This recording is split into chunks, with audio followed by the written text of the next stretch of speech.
at 7:30 p.m. Announcement is made that adequate notice of this meeting has been given and that it is being conducted in accordance with NJSA 10:4-6 et sec of the New Jersey Open Public Meetings Act.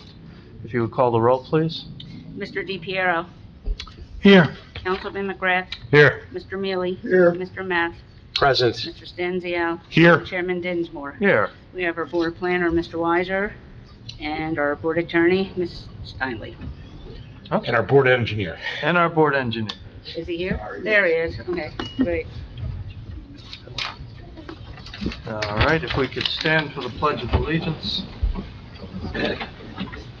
I pledge allegiance to the flag of the United States of America and to the republic for which it stands, one nation, under God, indivisible, with liberty and justice for all. All right, this meeting is open to the general public. Is there anyone here who has something they wish to bring forward to this board that is not on our agenda tonight? Hearing and seeing none, we'll move along. We have a resolution in our packet, application number 23:534. Does anybody wish to move this resolution? You should have the list of who's... it's not a long list.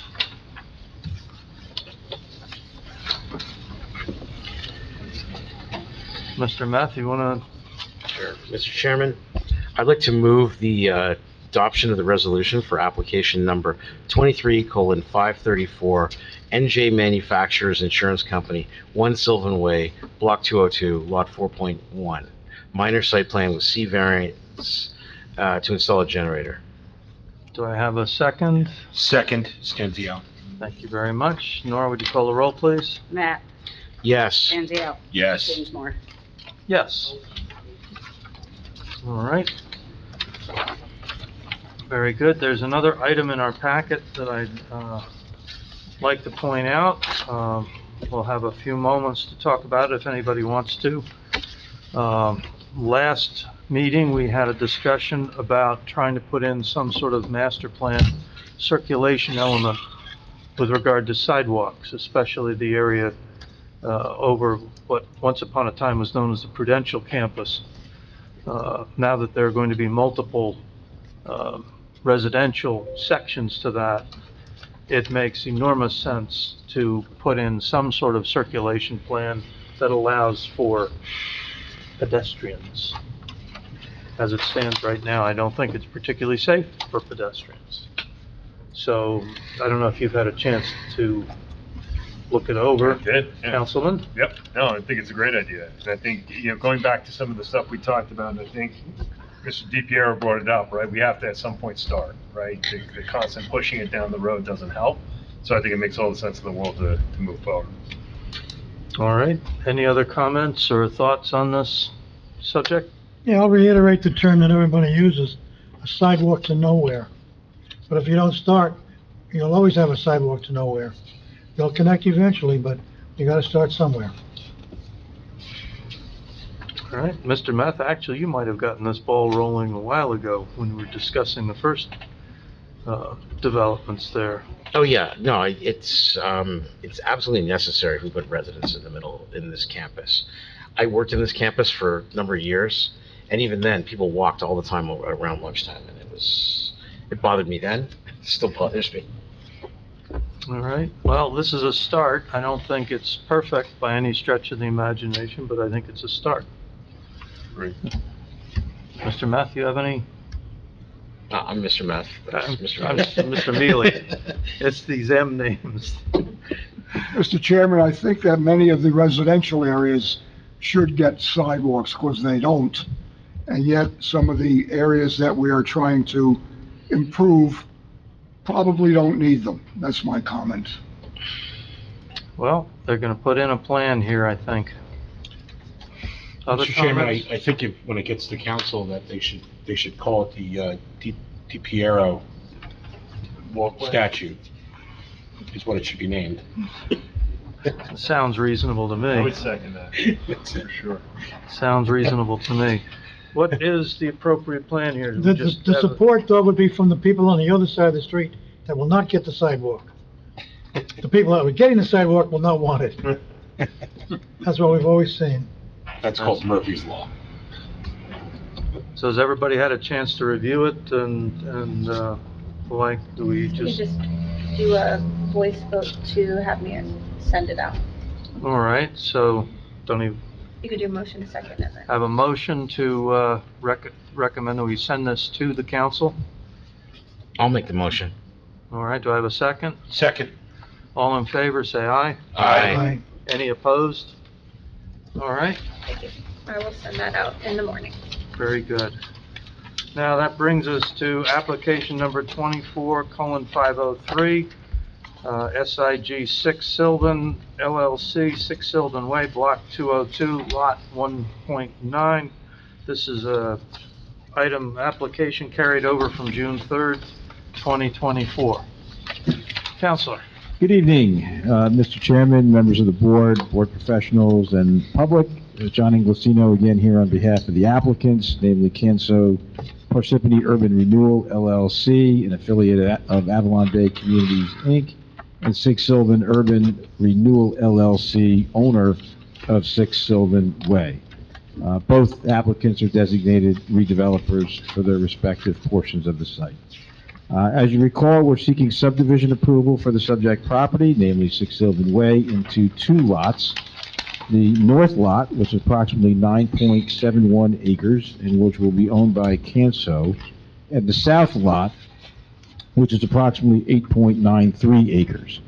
The north lot will be a residential community of 280 units, and is necessary for Parsippany to remain in compliance with its third round affordable housing settlement. The south lot will contain an upscale health club facility, which is being leased to Lifetime Fitness Center. We last appeared before the board on June 3rd. You heard testimony from the project engineer, Mario Iannelli of Dewberry. Mr. Iannelli concluded his testimony, except that he had some homework to do relative to sidewalks.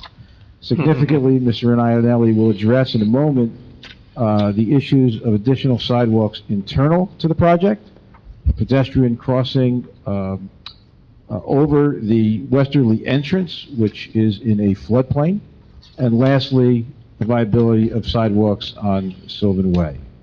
Also this evening, we have the project traffic engineer, Andrew Fascio of Stonefield Engineering, who will provide traffic testimony relative to the project as a whole, meaning both Canso and Lifetime Fitness. We also have the architect for the Canso project, Louis Rosadio of Lazard Design, and we also have Thomas Carmen of Melillo Bauer Carmen for landscape architecture, again, relative to the Canso site. And those are the witnesses we have today. We're going to have to come back. Obviously, if we get through those witnesses tonight, we'll have to come back for architecture on Lifetime Fitness, the garage on Lifetime Fitness, and then we have a planner who will provide planning testimony. But first, Mr. Chairman, and I'm sorry Mr. Napolitano's not here, because he questioned 6 Sylvan's ownership of the ball fields. As you may recall at the last meeting, I think Councilman Neglia had something called the deed, but it said deed of easement. Which I think which I think those ball fields are home to Parsippany-Troy West. So we looked into the issue again to double check for ownership there. And 6 Sylvan does own the property containing the ball fields, subject to an easement. We have a letter from the title company, which has been distributed, which you'd like entered into the record as A4, I think. The ball fields are not going to be disturbed as part of this application. We just wanted to accurately reflect what the facts are on the ground. So without any further ado, I'd like to call back Mr. Iannelli.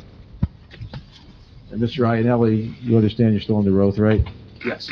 And your licenses are still are still intact? There's been no change to your professional status from the last time you testified? That is correct. All right, Mr. Iannelli.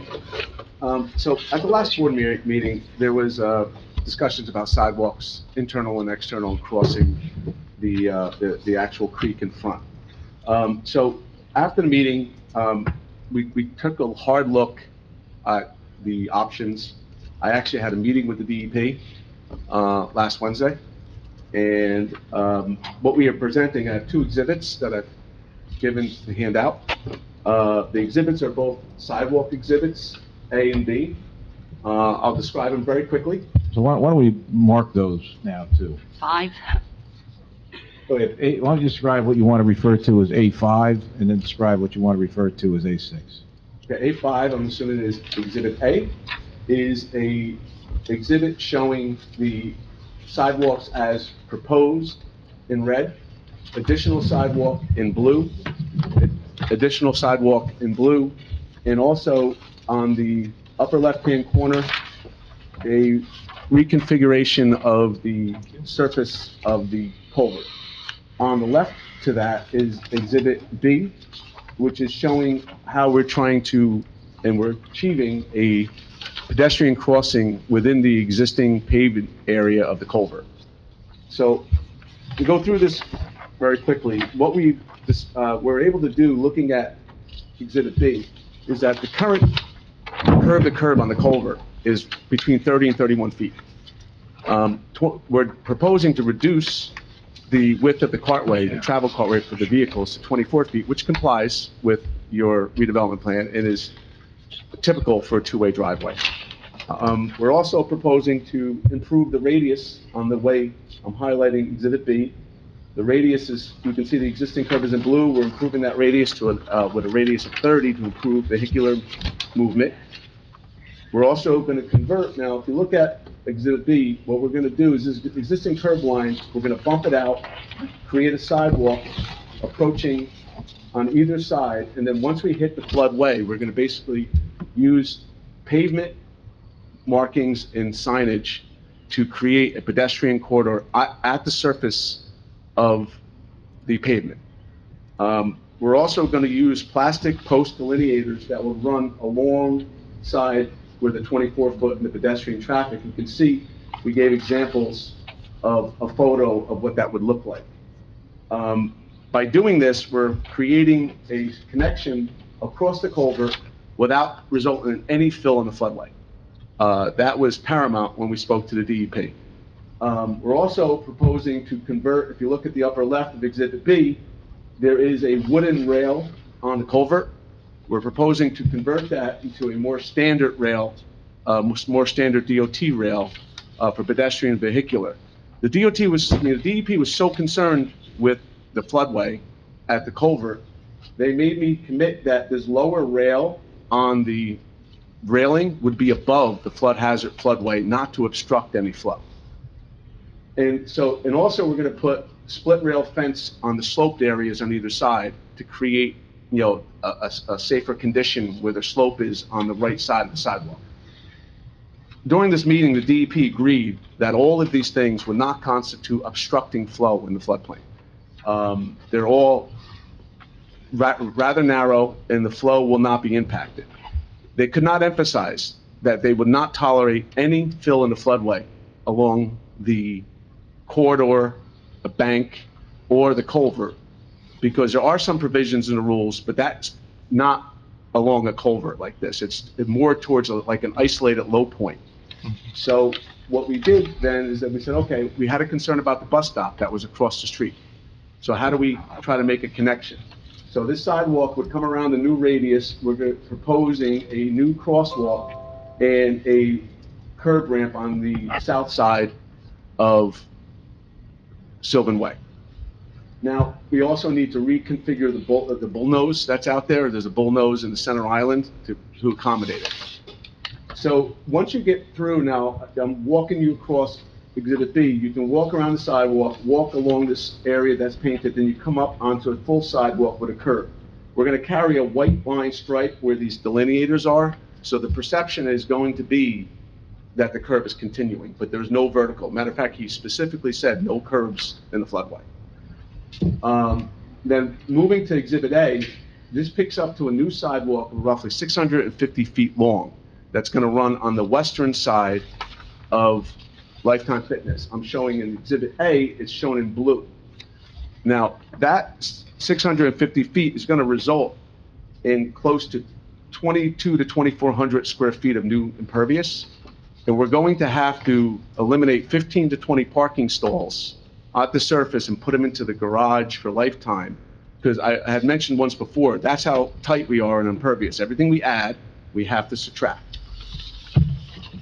So, Well, Mr. Iannelli, Lifetime, though, regulatorily is overparked, correct? that is correct. Okay, so if you're removing 20 parking spaces, does Lifetime still have sufficient parking to meet the parking requirements under the redevelopment plan? They do even without the 20 spaces. Okay. So that goes on to the sidewalk. Now, if you look at Exhibit A, you can see that it's almost a half mile of sidewalk that we'll be constructing on site. So you're able to access the right-of-way through the new sidewalk in blue, and then you have a network of sidewalks that connect the buildings in the garages. So now I think we have accomplished one of the key goals, is to get out of the site and get onto the right-of-way. And the other, Mr. Wright, could you just show how a pedestrian can come in and out of the site and access either the Avalon Bay community or the Lifetime Fitness facility? Just so Sure. the board can see how there is continuous sideway access to the exit of the site, as you've just described. referring then again to Exhibit A, you have, starting at Sylvan, you have that access I just described, a new sidewalk running along the western side that will cross the street, connect to the sidewalk that's proposed along the residential. That then connects to a sidewalk that goes in front of Lifetime, and there's a sidewalk that goes between the parking deck and Lifetime, and there's also a sidewalk that goes up on the elevated portion that goes into the side door of Lifetime. So there's also the sidewalk then that continues down the residential and wraps around parts of the building on the east, and also wraps around almost the entire building on the west. So that was the two out of the three concerns we talked about, was the crossing of the stream and the on-site sidewalks. Now, the last one is the sidewalks along Sylvan. The Sylvan Way, I had mentioned before, I actually walked the entire north side of Sylvan, north side being our side. Mhm.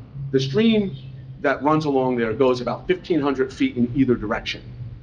So you're going to have very similar problems that we're running into with floodplain and flood waves, more specifically, along that whole corridor. And the grade along there is also, it varies. Some slopes towards, and some slopes towards the site, and some slopes towards the road. And there's also a JCP&L easement in there. So one of the things you have to realize is that on our side of the right-of-way, you have about 6 feet from the right-of-way to the curb. On the south side, which is across the street, you have about 8 feet. So you actually have more right-of-way on the south side than you do our side. We did some markouts when we did some test pits out there, and there is an electrical line running in that JCP&L easement. So that's going to really restrict your ability to reduce the grade, because you may be reducing the cover on that power line. So now you're fighting, trying to match grade or reducing grade in the floodway with an electrical line and trying to meet ADA. These are all starting to mount as issues. The other thing that we had talked about is potentially escrowing. The sites are roughly 600 feet along the frontage. The applicant does not want, they want to build the sidewalk, they have no problem with it. It's just building it on our side with all the permitting issues that we're going to have and potentially not getting it approved. They'd rather put it on the south side where there is far less encumbrances. Let me ask you a question here. What would be the permitting obstacles to getting a sidewalk approved on the applicant side of Sylvan, and in your opinion, would they be able to get a permit? The three main obstacles would be filling the floodway, increased impervious coverage, because we do the south side, it could be done as a off-site improvement. Impervious coverage on this side is really tight. There's only about 0.4 acres of existing impervious coverage there, so anything I add, and there's really no way to put a detention basin on this side. So the increase in impervious coverage would be very hard to deal with. filling in the floodplain or avoiding filling the floodplain while meeting all the standards that you have to meet. And on top of that, what you're gonna do is you end up triggering a hardship waiver. You will have slim to none and almost impossible to get this hardship waiver, because when I go to DEP, they're gonna look at that, the fact that you're encumbered along this whole frontage, and that encumbrance continues 1,500 feet in either direction. You go on the other side of Sylvan, I've walked it, you can go almost, there's a culvert located near Littleton, that's the first time you start hitting a little trouble on that side, and you can go all the way to the main intersection to the east. So it's pretty much just landscaping on that side, and the regulatory environment on the south doesn't really have the same hurdles. To get a hardship waiver, in my opinion, would not be approved, because they're gonna turn around and say to you, you could just go to the other side of the street. Now, Is there public transportation on the other side of the street? yes, one of the concerns was, how do we make the connection? I'm highlighting both Exhibit B, there's a bus stop right here located near the driveway to our parcel across the street. So what we're proposing to do is building the accommodation. We have built the site, made the connection, got across the stream, put in a crosswalk, put in a handicap ramp, and also you're going to hear from the traffic engineer, we're going to sign it properly. We're going to use, solar-powered flashing crosswalk signs. I think this is a balance between dealing with a highly regulatory area on the north, that, by the way, I'll repeat, continues in either direction. This stream runs from Littleton past 1,400 feet to the east. You're going to be running into this more and more along that side. So that's one of the things that I think the master plan will show when you're doing this, because you're going to find that you're going to have certain areas that are more accommodating and certain areas that are not as accommodating. And you had also discussed, I think, at the last meeting, the degree of difficulty in obtaining permits generally for a developer applicant as opposed to a municipality, correct? Correct. There's a host of things, items called permit by rules. The permit by rule is part of a project. The permit by rule can't be used. It's got to be used for like a linear development or something. It can't be associated with a project. So you could use, there's other mechanisms a municipality can use to improve sidewalks that are not tied to a project. They envision that need. If you tie it to a project, they look at it as part of the project. That's just the way the DEP, and there's actually within the code states that if you have a permit by rule, you're not allowed to tie it to a project that requires a DEP full approval. So, we will, as a condition of approval, agree to escrow funds that would, for the cost of the sidewalk. And I assume if you're going to be requiring developers to pay pro rata share, whatever, for the cost of the study, we would do that. You're doing a master plan. You don't know what that master plan is going to say, but whatever it ends up being, there'll be money there from this developer to address the sidewalk issue that would be for the frontage of our property, and we'll agree to that as a condition of approval. That all makes sense to me. Do you have some questions here? My only question, and it's really not about the Sylvan, it's about the back. There is a requirement in the redevelopment plan that it's section 10.5 that says any redevelopment of the north parcel shall maintain pedestrian access to the, basically to the ball fields. It looks like you're stopping that red line short of the ball fields. Is there any way we can expand that to make that connection? If that's what the board wants. Last time we heard, I thought we heard something different, and we said we would maintain the status quo. It said maintain, I think the redevelopment plan says maintain, and we will do that. There was never... Is there an actual sidewalk there, or is it just No, it's just a beaten down path. It's just a beaten down path. I think, correct me if I'm wrong, but I think the member of the public who was here last time did not want, sidewalk connectivity to the ball field, and I think that in the redevelopment plan, it says maintain access. We are doing that. We're not going to inhibit access in any way. The woods are going to remain, that area is going to remain undisturbed. I think the only thing you've got here is that you may have some residents who want to go play ball. But Yeah. you're no longer going to have the parking that was made available to Par West, so I don't know that the need is great. Right. So, Andrew, did you have, Yeah, on that, field, there's an existing dirt path that's not, it's literally a dirt path that's there, it's cut in, you can't make it accessible. But if the board wanted, I don't see if you just wanted to have maintain as the code said, keep that dirt path and an access to the gate that dirt path goes down. Looks like you got on your red line in your drawing, you have a sidewalk or pedestrian walkway down to the east by your fire turf area there. If that could be made well, I think that fence and gate is right there. So you guys are very close. Right. If someone wants to walk that location, it does basically maintain access to that same spot, is my 2 cents. It's up to the board if it should be improved with some kind of stone dust on that existing dirt path, but I don't see how you can make it accessible with, at grade for a wheelchair. It can only be some wooden steps, if anything. But it is, they do have access to that existing gate as he's got it laid out. It's just a matter if the board would want that to be upgraded a little bit with some stone dust to kind of more identify that walkway that's there now, or that path that's there now. That's my 2 cents on the access to the fields.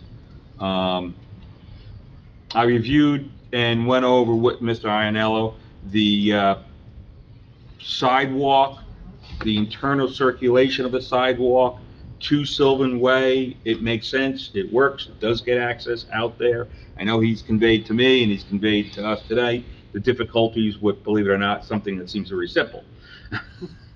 I have no issue with what's being proposed as far as the walkway. We want to see a few more details, and obviously safety's paramount. We can go over the details of safety while still abiding by the DOT, no fill in the floodway and floodplain rules. I did notice that the plan on Sylvan stopped short of making that connectivity to the bus stop or connectivity to the existing driveway opening just beyond the curb, a bus stop. I mean, it would be in the best interest to have that small extension made. It could even be on a separate set of plans if that helps, instead of being wrapped into this project. But it should extend to the bus stop and to that driveway just east of the bus stop. I think it's a few feet east of the bus stop. I'm advised we can do that on a separate set of plans. That was it for the sidewalk. I think you met the intent of getting that circulation of the facility, the health club facility, and the residential out to Sylvan Way. So I don't have many comments or suggestions to improve it. Let's put it that way. That's what I have on this testimony tonight so far. okay, Mr. Although, I'm sorry. Yep. And then I do like your suggestion, and we'll take you up on it for the solar-powered rapid flashing beacons that are pedestrian actuated there, since it's sort of a mid-block crossing. I suspect, I think on the you do have adequate sight distance for a vehicle to stop on Sylvan, but since it's not at an intersection, the proper MUTCD signage and advanced signage and the solar-powered rapid flashing beacon sign with the flashing beacon at the crosswalk is appropriate. So, yeah, I asked that be included. That's all I have. All right. Mr. Matthew, look like you're ready to ask Sure. questions. First question. First of all, thank you. This is a good start. Is there any reason why this sidewalk connection across the culvert couldn't be mirrored on the other side? Yes, because you have a floodway that goes into the road on the other side. We cross, the floodway is here on this side. You see this blue line on Exhibit B? See it? The floodway here is that, so I can mirror it, but I can't get the sidewalk. We can mirror it, but I can't get a sidewalk to connect to it. If you're looking to just put it so they can cross it. Part of the issue is pedestrians will take the path of least resistance. So, and the grocery store is closer to the second driveway, the one you're not putting a sidewalk on. The Wegmans grocery store has a sidewalk along its entire frontage on the north side of Sylvan. So my concern is, and that's less than a mile from this site. All right, we also have a few restaurants down Sylvan Way, down Dryden Way, with access off Dryden Way. So my concern is that the desire lines will have people walking. And I want to make sure that they have the ability to do it safely. I mean, I believe the apartments are probably going to have 450 to 500 people in them, right? Based on the sewage. 280 units, so. 280 units. 280 units, yes, and if you work backwards from RSIS water demand, that equates to about 454 people. Something like that. All right, so so is there any technical reason why it could not be replicated on the other side? I think you said that there's a problem on that culvert with the floodway. They would have, if there was a pedestrian crossway on that roadway, it would have to be at grade, I take it. Yeah, I mean, why we picked this side, one, it was closer to the bus station, to Exhibit B, I'm referring to, but also, you see the curbing that we put in to create the driveway, when you're turning in the driveway, you're turning along curbing. That curbing is all going in outside of the floodway. So we were able to accomplish that. On this side, the floodway goes all the way to the middle of the road. So I can't create the bullnose front and back on that. I can't, because I would have to raise the grade. So this curbing that I have in front and in back of this at-grade crossing, I'm not going to be able to do the same thing here on the road side of it. I could put it there, it's just going to be open, and they're going to be able to walk into it. But don't forget, if we escrow and the amount to build the whole frontage, this sidewalk on the other side is going to start, almost where that driveway is, and that sidewalk is going to run all the way up to this. So you're going to have a sidewalk that you're going to see on the other side that's going to have a crosswalk on the other side. So it's not like we're stopping it short. And I think ultimately, when you look at this master plan, I truly believe that you're going to be able to run the sidewalk, down to Dryden Way along this whole southern side, because there's really no floodplain or wetlands along that whole side. So I think ultimately it's going to be running along that side, because you're going to be running into the same issues with running that sidewalk on the north side of the property to our east, and especially I know on the west, because the floodway again goes into the road. So it's just a problem of the floodway, and because it's adjacent to a channel, they're very sensitive, because any raising of the grade will alter the flow paths. So they really are really strict on it. There was like 3 times he asked me, "You're not filling, you're not filling," and I said, "No, we are not filling." Okay. One other question about some of your testimony. You said that there's electrical underground lines. Yes. And do you in fact know what the depth of those lines are? No, but I have to coordinate the work. But where we're crossing it now, we're all in fill, we're raising it. So when you stated that they could be a problem for creating sidewalks because of that, that was not actual engineering fact, that was more speculation on your part? No, because the grade varies, and so I don't know the depth. If that depth is set to the minimum like they do a lot, I'm not going to be able to lower the grade. So I don't know the depth even by a mark out, but I can tell you, been working long enough to know that these are usually put at minimum cover. Minimum cover for grass is not the same as minimum cover under sidewalk. Correct, but if I lower it, I don't know, it's an unknown. So I would have to assume that we can lower the grade to try to maintain and not fill in the grade, and I could have a problem with that conduit. It's just one more thing, another hurdle to get over. I mean, the depth of the conduit, they mark it out, they don't give me the depth. but typically it's a minimum cover. Understood. One last question. By the health club. Hmm?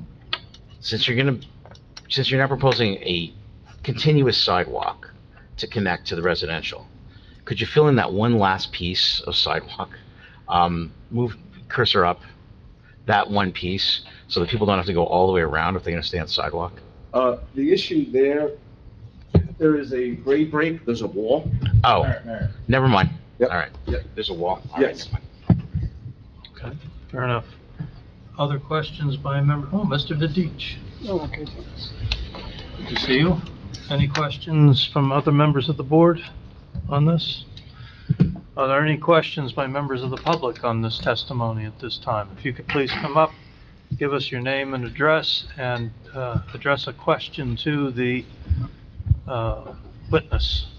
Hi, Allison Cogan, 4 Faber Road. I was the public that came up last time. Last time there was some kind of a wall, like a 4-foot wall at the end of the property before the path to the fields. And that's what I was concerned about. If there's nothing and it just goes to the path, I think you're right, it's still accessible. But if there's some kind of a 4-foot wall there, then that isn't really accessible.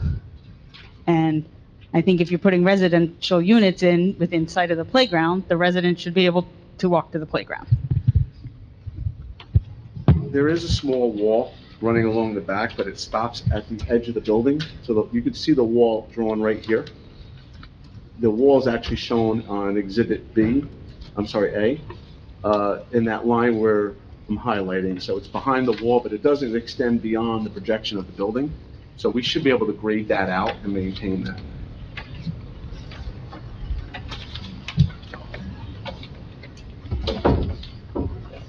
Got quiet when I walked in. Right? We were talking. How are you?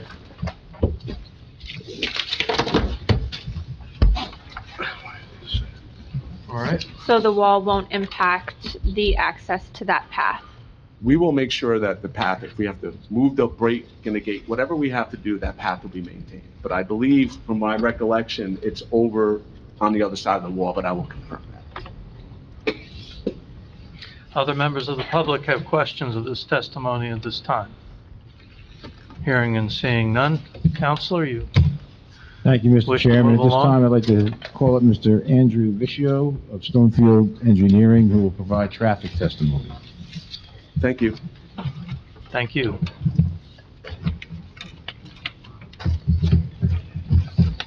And again, the way we've structured it is that with respect to civil engineering and traffic, it will be to the site as a whole, and then we'll do the individual Canso, and then lifetime with regard to architecture and the like.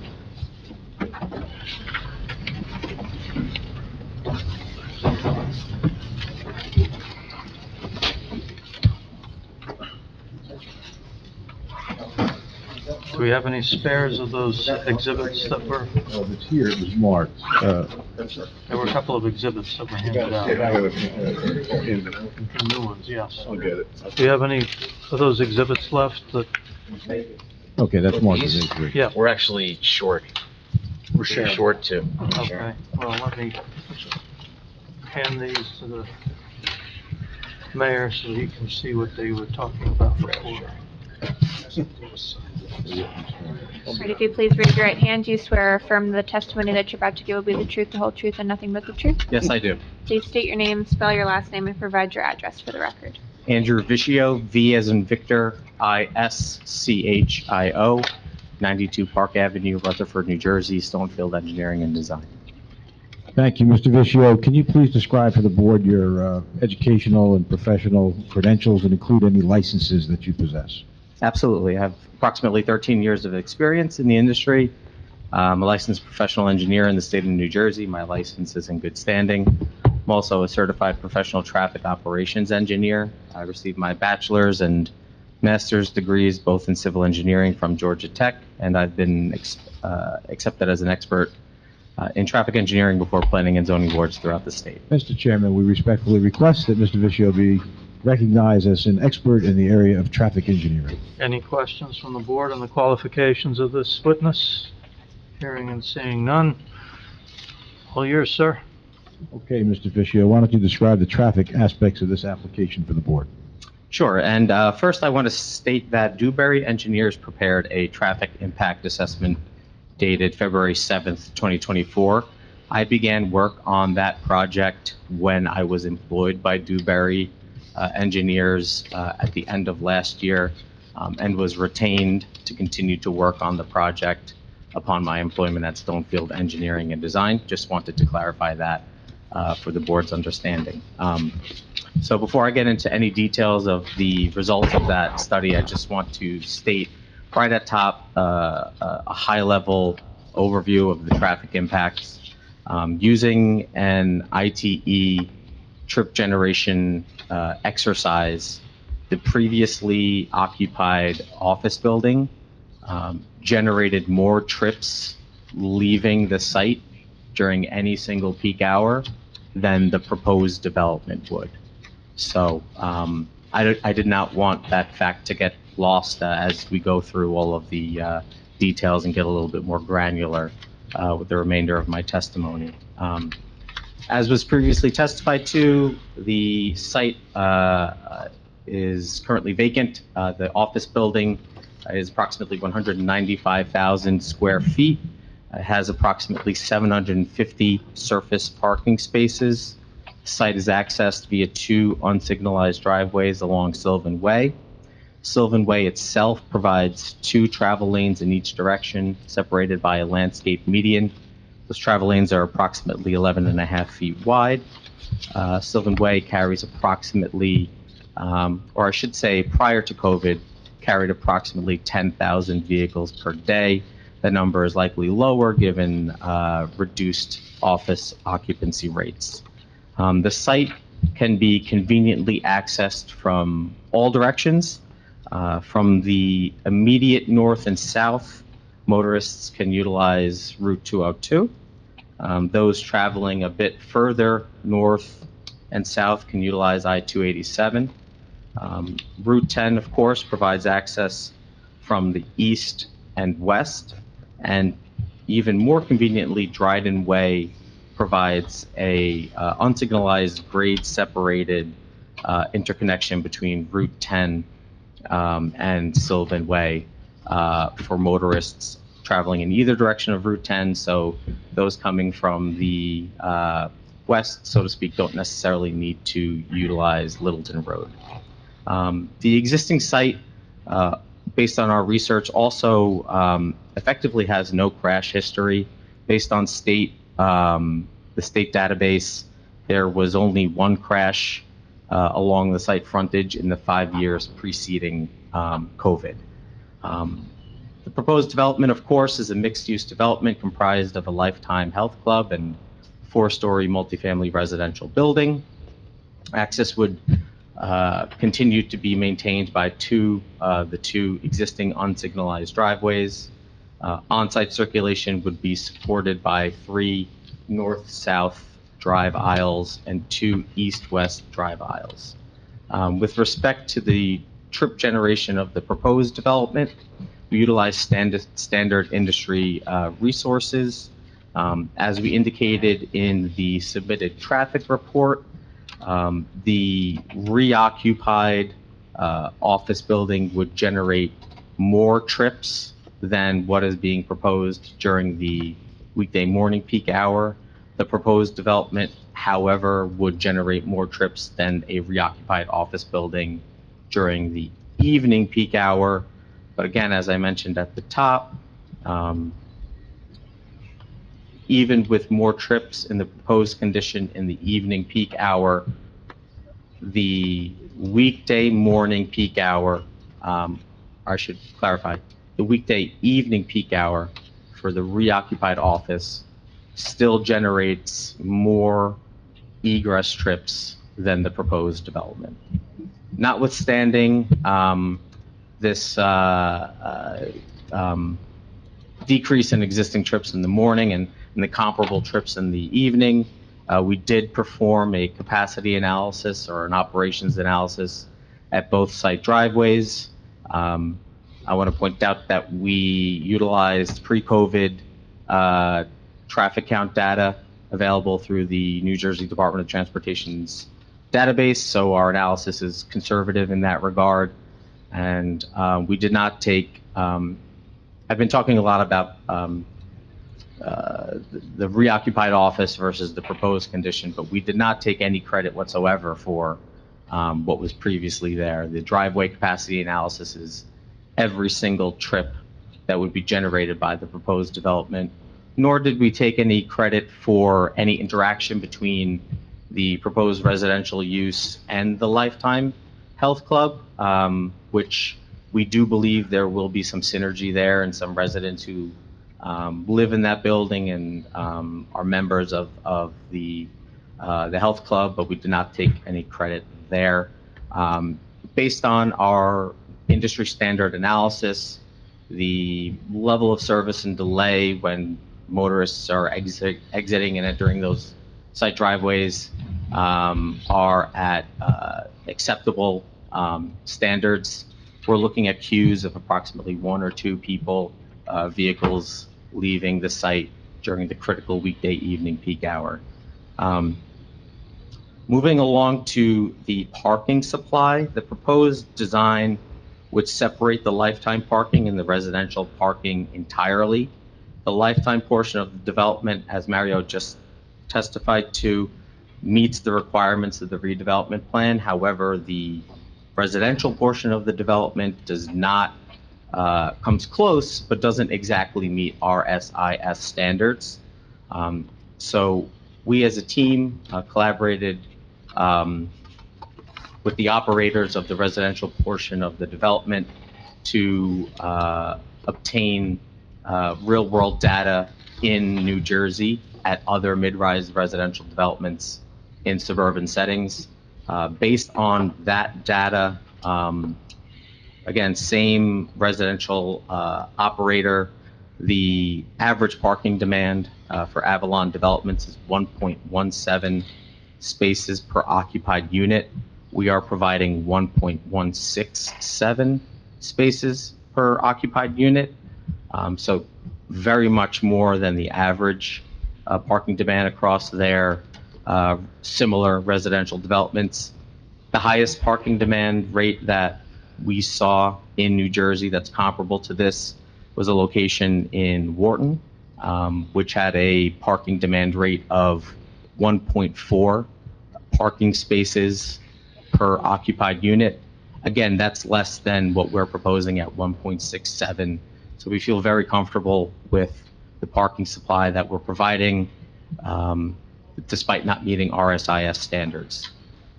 With respect to on-site circulation, I don't want to belabor the point. We've talked at length about how we've improved the sidewalk connection to Sylvan Way. I just want to briefly talk about deliveries because that was identified in one of the review letters. Deliveries for the residential portion of the development would be limited to your typical package deliveries such as UPS, FedEx, Amazon, what have you. Those would be accommodated by the surface parking towards the bottom right of the page on the exhibit that's on the left here. There are approximately 6 short-term parking spaces in addition to a pull-off area that could accommodate those mail carriers.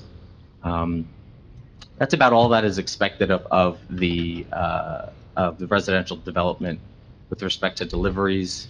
Regarding the Lifetime Health Club, they generally categorize deliveries as food and miscellaneous supplies, which occurs twice a week to daily. It's not a specific schedule, so it could be 2 times a week to 5 to 7 times a week, depending on demand. Those deliveries are made by a box truck typically, but could be a WB40 or WB50. They take approximately 30 minutes and generally occur early morning or mid-afternoon, so not in that morning rush hour or evening rush hour peak period. The only other type of delivery that's regularly scheduled for the Lifetime is a chlorine truck, given their pools. Those deliveries occur approximately every other week, For most of the year, during the summer, it might occur weekly. Those are accomplished by a WB40 or a WB50.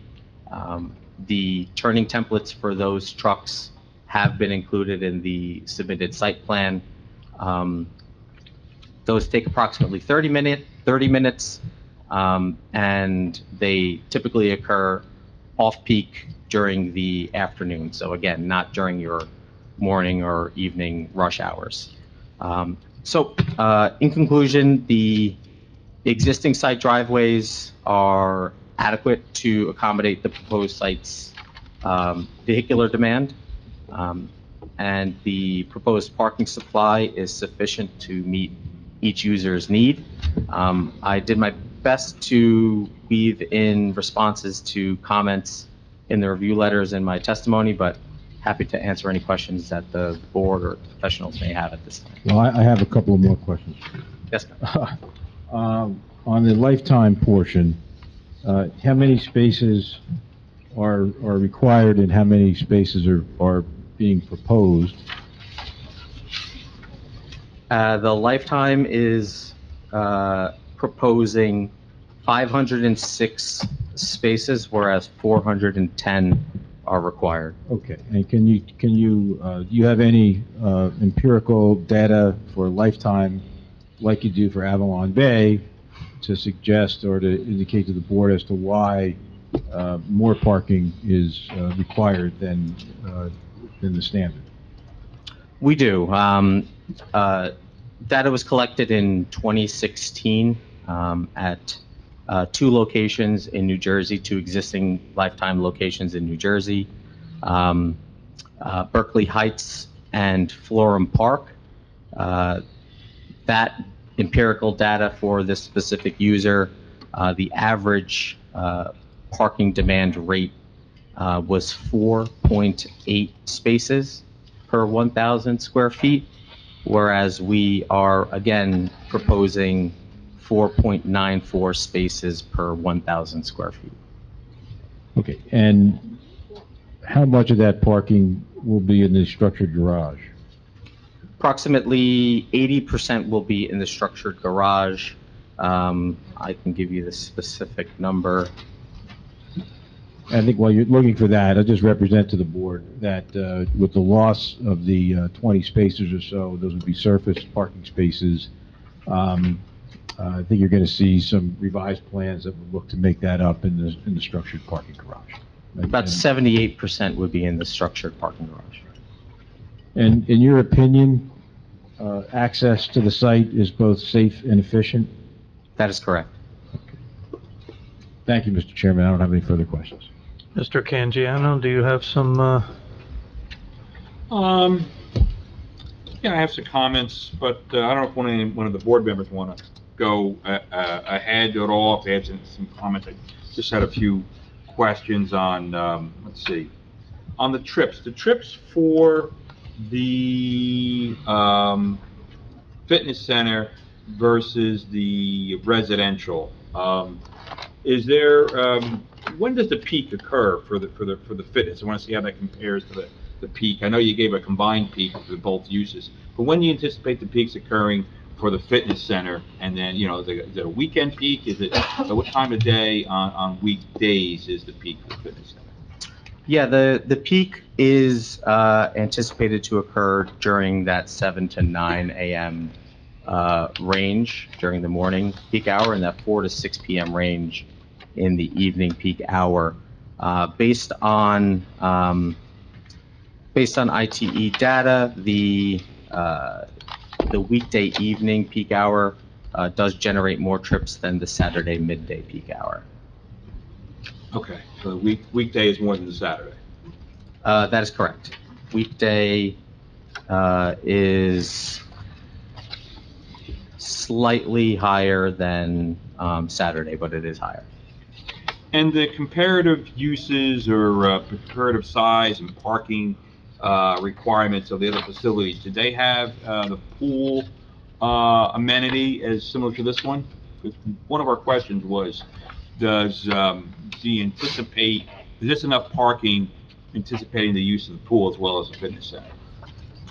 Yeah, so the Institute of Transportation Engineers Land Use Code for a health and fitness club doesn't explicitly state whether or not the exterior space is included in the square footage.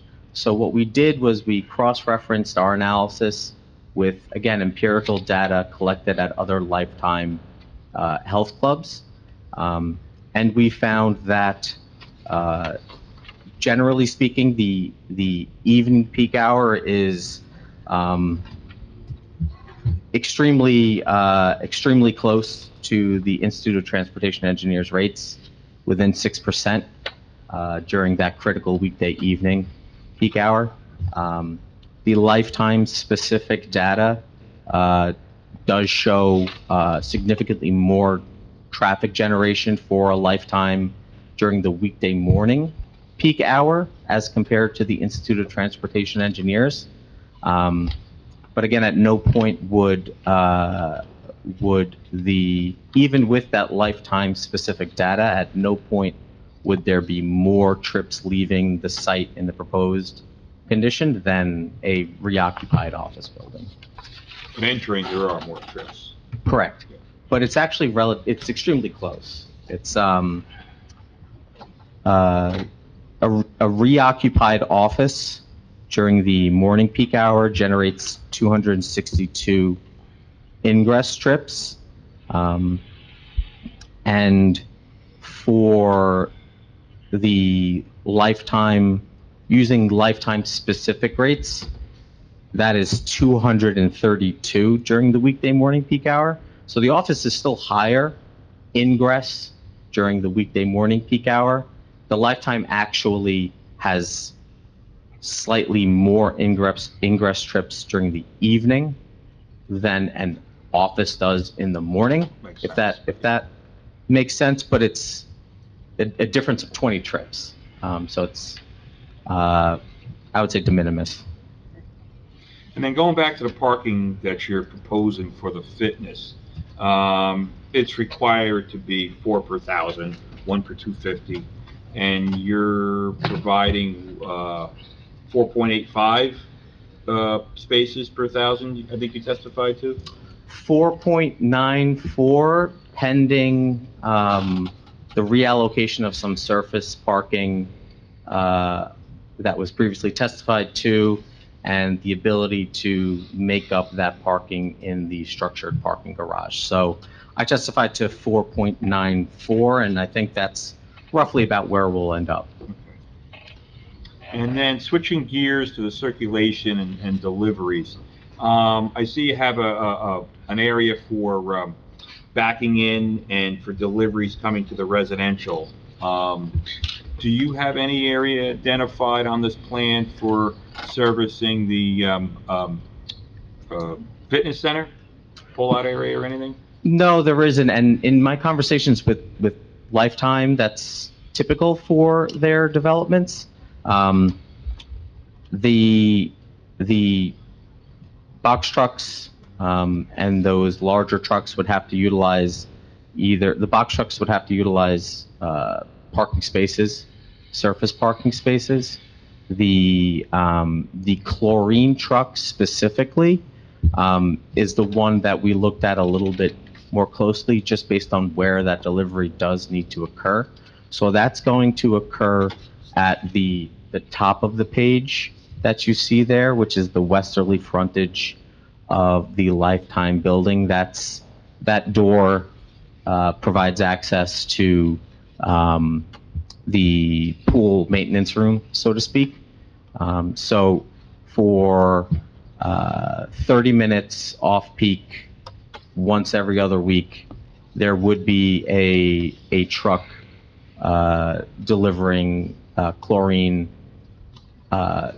standing in that drive aisle. So with that, and what's your professional opinion of having that vehicle in the circulation lane, partially blocking well, I guess that would be if they're they may be on the wrong side of the road as well. What is your opinion of where that truck would stage? and what the impacts are. Yeah, I thought about that at length. The latest version of the MUTCD does provide some guidance on alternating traffic for low-volume roadways. So we would be happy to work with your office on a series of, temporary signage that could be deployed at the time that that truck is being, truck is delivering, to stop traffic entering the site and exiting the site to facilitate that alternating pattern. Is there any I know you're fighting for every square inch of impervious cover. Are you able to do some kind of bump out or some kind of partial bump out or some kind of delineated area for this this truck? Because you know where it's going to stop, right? You know what Yes. by the door. We did give that consideration. It's challenging to provide that the natural location for that would be where we just proposed sidewalk, which makes that loading area particularly a cutoff area at that location particularly challenging. So I think a combination of temporary signage that the operations team at the Lifetime could, temporarily deploy is the best possible solution that we have for this case. I think that was everything that I had. Thank you. Do you have anything? I have nothing, Mr. Chairman. Okay, members of the board? Yeah. Actually, first a question for Andrew. In your review letter, you talked about needing an analysis at Sylvan and Littleton, and Sylvan and Dryden. I mean, we're dealing with 2019 traffic volumes, right? So far? That's correct. Yes, I missed that. Oh, you're both named Andrew. I'm sorry. Oh. Yeah. I apologize. Yeah, our traffic reviewers reviewed this thing, comment number 52 and 53. Right. Have you done an analysis for that, and can you share that data under traffic assessment comment 2052 and 53? We have not. We focused our analysis on the operations of the driveway. We are anticipating, as I spoke about at the top, roughly even distribution of traffic entering the site from either direction. So even when you're looking at that evening peak hour, where we're seeing that increase in trips, half of those trips would likely traverse through Littleton Road, which is less than 100 new trips, which the New Jersey Department of Transportation would qualify as not a significant level. So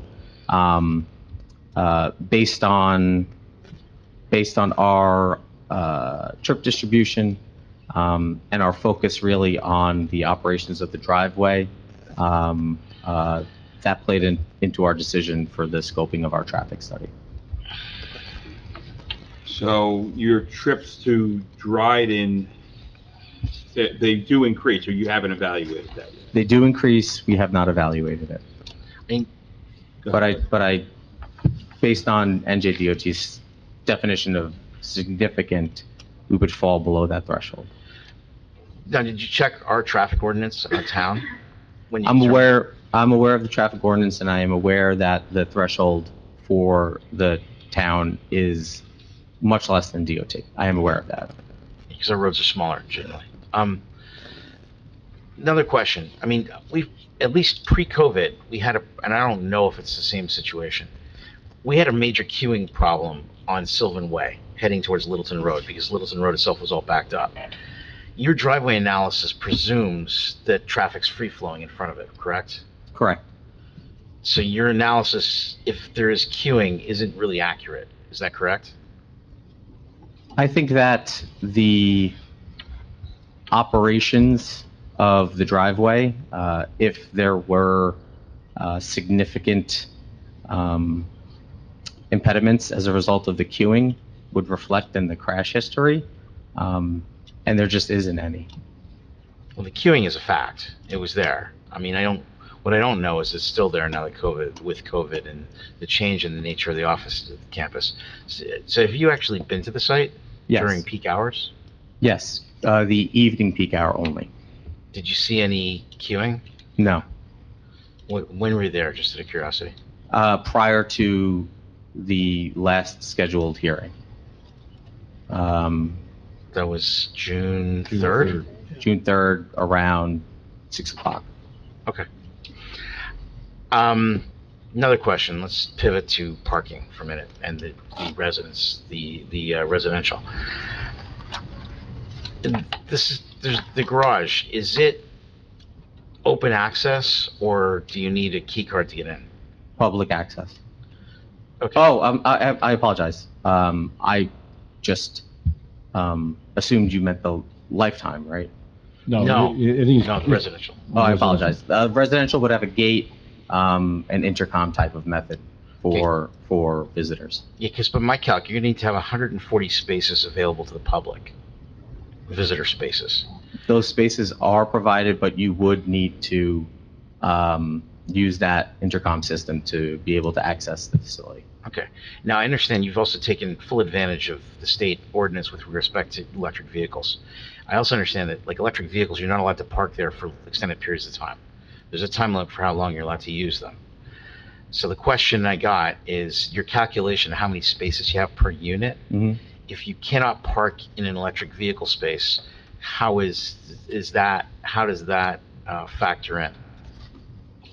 I think that the state's ordinance and the way that they have modeled the progression of implementation of make-ready to full EV charging takes into account an increased share of electric vehicles for prospective residents.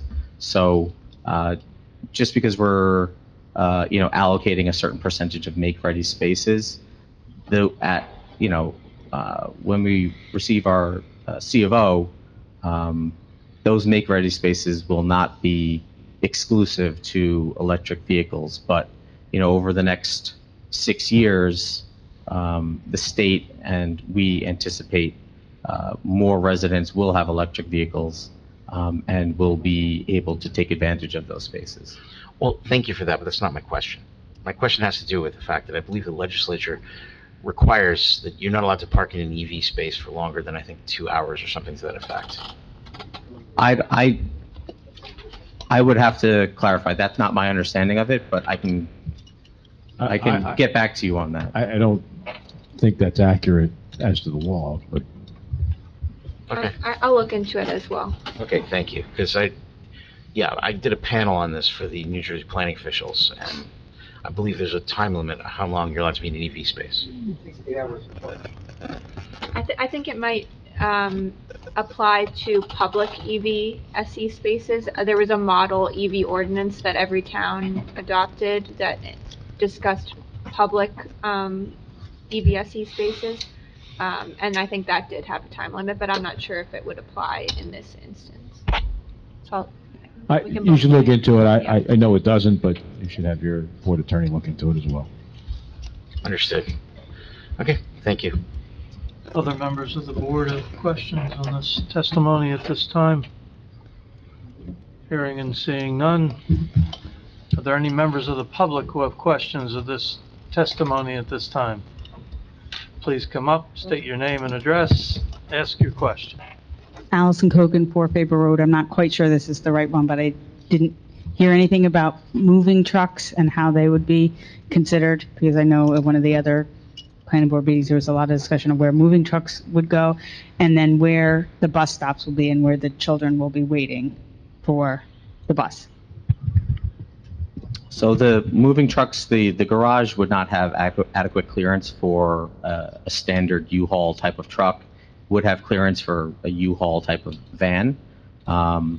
If someone wanted to use a box truck, they would have to work with the residential office to reserve a space in that, in either that pull-off area, towards the bottom right of the page, or one of those parking spaces. And the bus stop, you know, we'll coordinate with the town, but just based on my professional experience, it would be. You'll coordinate with the Board of Education. Thank you, Council. And we'll agree to that as a condition of approval, that we'll coordinate with the Board of Education for the appropriate place for a bus stop. And the police department. And the police department. Other members of the public have any questions on this witness, on this testimony at this time? Hearing and seeing none. Counselor? Thank you, Mr. Chairman. I'd like to call up our architect, Lou Rosado of Lazard Design. And again, this is the architect for the Canso residential. This is only going to be testimony with respect to the residential. We do not have any more testimony this evening relating to Lifetime Fitness. And just to clarify, this board that's up right now, was that already marked previously? Yeah, that was marked as A3. A3, okay.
Share. I can pass. Yeah.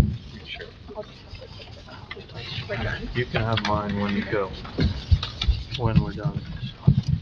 All right, if you please raise your right hand. Do you swear or affirm that the testimony that you're about to give will be the truth, the whole truth, and nothing but the truth? I do. Please state your name, spell your last name, and provide your address for the record. Luz del Mar Rosado. And my last name is spelled Rosado. Address as 8521 Leesburg Pike, Suite 700, Vienna, Virginia. Company name Lazard Design. Thank you. And Ms. Rosado, can you provide the board with your educational and professional background briefly and licenses that you possess? Sure. I have a degree with a Master's of Architecture from Virginia Tech, Virginia. I have about 20 years of experience in the practice of architecture. And I am licensed in the state of New Jersey and as well as other states across the United States. You appeared before boards such as this and been recognized as an expert in architectural design? I have. Okay. Mr. Chairman, we respectfully request that Ms. Rosado be recognized as an expert in architecture. Any questions on the witness's qualifications? Hearing and seeing none. Counselor? Thank you, Mr. Chairman. Ms. Rosado, can you please provide the board with the architectural aspects of the application? Sure. Again, just for the residential. Correct. Before I get into the architecture details, I want to point out that during the process of submission of this application, we are being in compliance with the redevelopment plan and the design guidelines as it relates to the architecture of the residential building.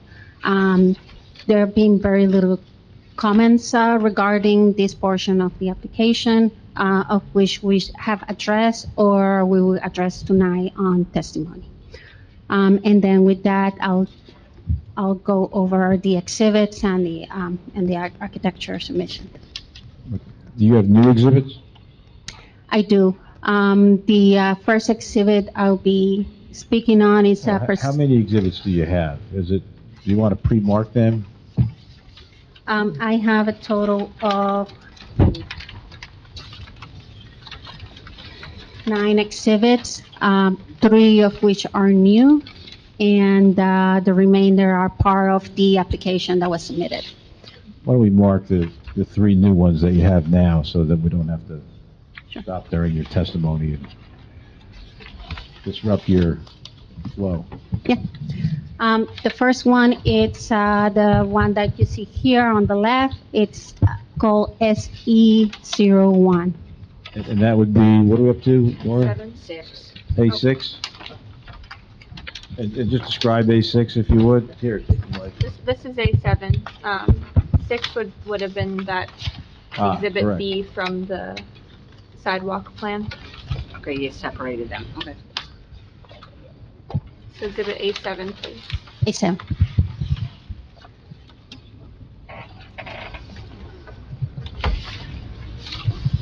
And the name of the exhibit is Perspective Rendering. The 2 additional ones are here on the floor. It's a material board A10A and material board A10B.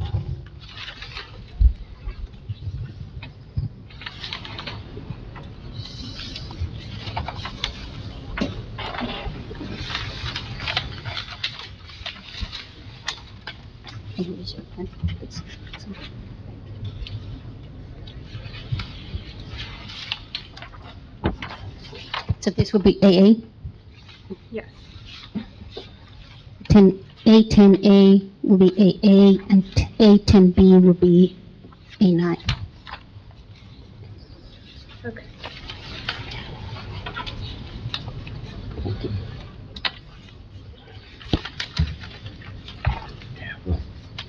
Okay, so to begin, the first exhibit we have is a perspective rendering of the residential building.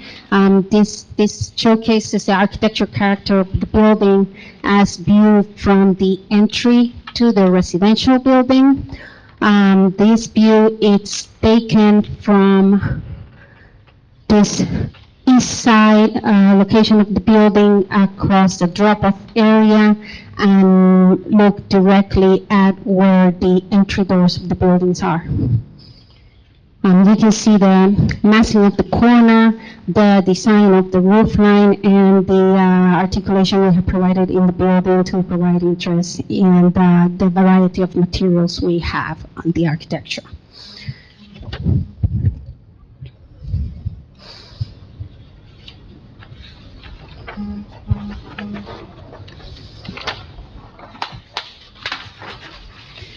The second exhibit, it's page A03.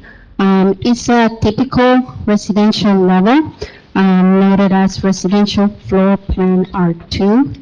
And what this shows is the relationship of the residential portion of the building, color in orange, and how it relates to the parking garage.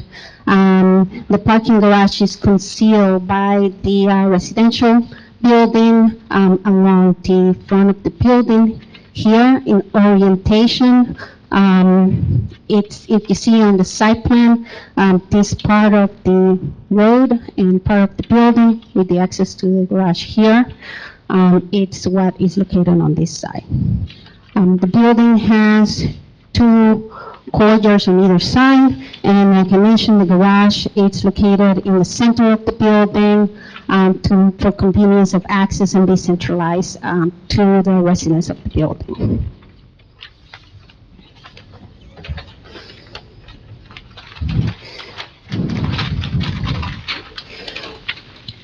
Moving to down to the ground level. The building organization, I'll describe the building organization. The front door of the building, it's located at the east side on this angle part of the building from here. So when you come in on the east side accessway, you encounter the main entry, which is highlighted over here with a canopy in the elevations which you see in further exhibit. When you enter, there is the lobby area, which will house mail area and package room. You will see directly across an elevator for access on every level. And straight across, you have direct access to the internal courtyard of the building, which in fact has two accesses from various parts of the corridor. Vehicular access is happening from the street here, midpoint of the building. It is aligned with the road that it's access central to the site. And as you can see, again, the garage is behind the residential portion of the building. There are 3 elevators.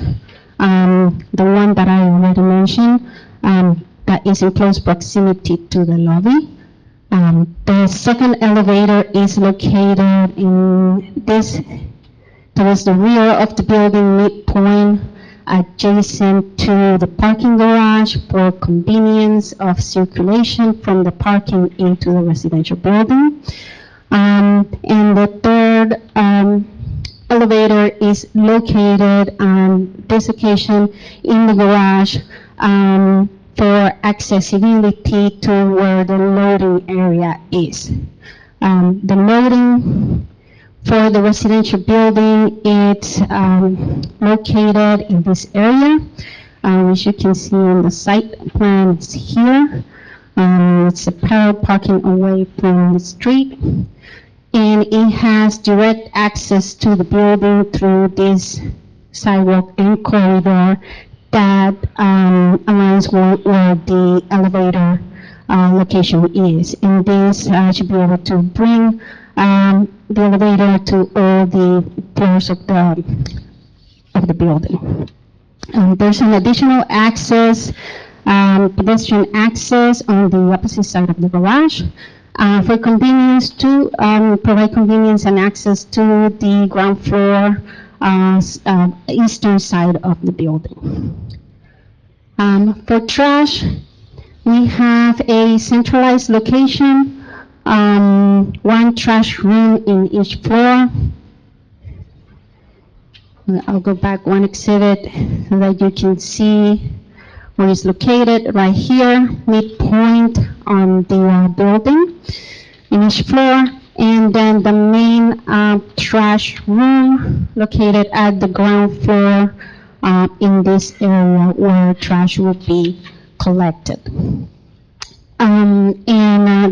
This shows you the organization of the building.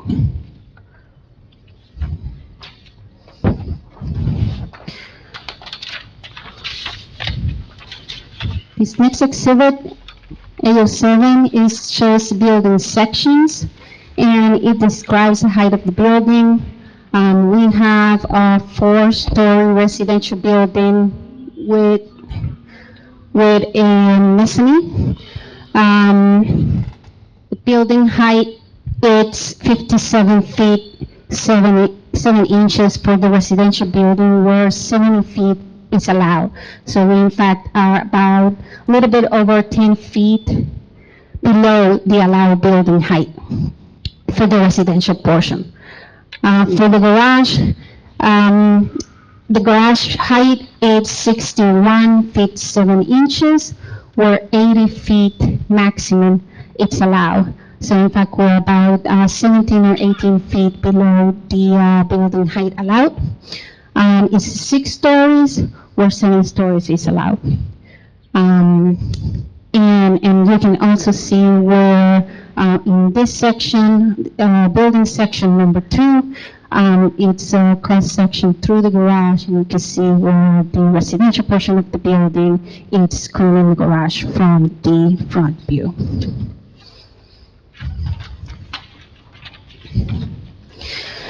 The next exhibit, it's the building elevations, A08. This is an example of the architectural character of the building.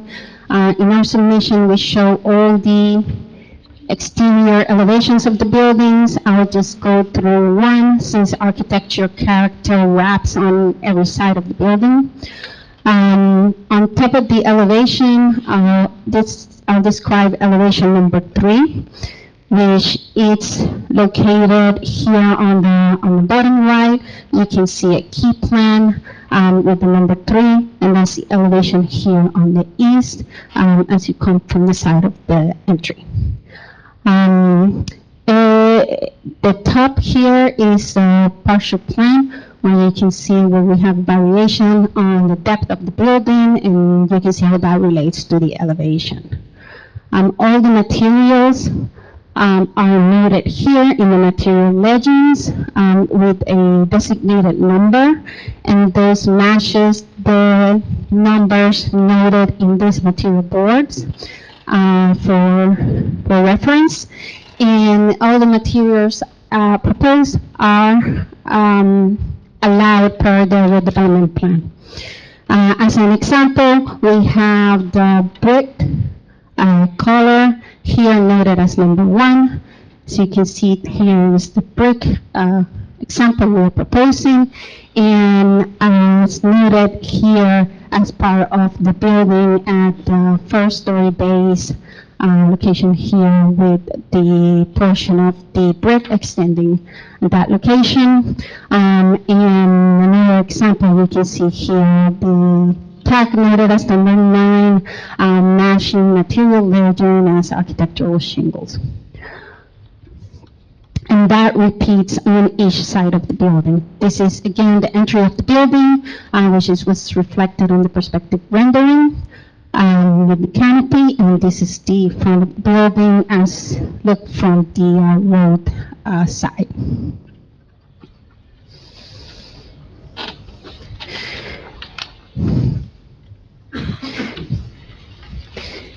My last exhibit is a signage exhibit on page 811. We have, I'll start with we have 3 signs proposed for the building.